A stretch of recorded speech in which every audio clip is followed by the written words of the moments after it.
Hello বন্ধুরা, শুভ দুপুরবেলা ভাত খেতে চলে এসেছি। ভাত বাড়াবাড়ি করছি।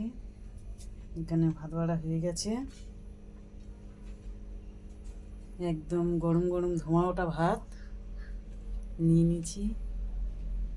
এখানে আছে চিকেনের লাল লাল ঝোল একদম। আর এখানে আছে বড় কাতলা মাছের মাথা, দেখতে পাচ্ছ কি বন্ধুরা? এই খাবো আজকে, এটাই আমাদের দুপুরে মেনু।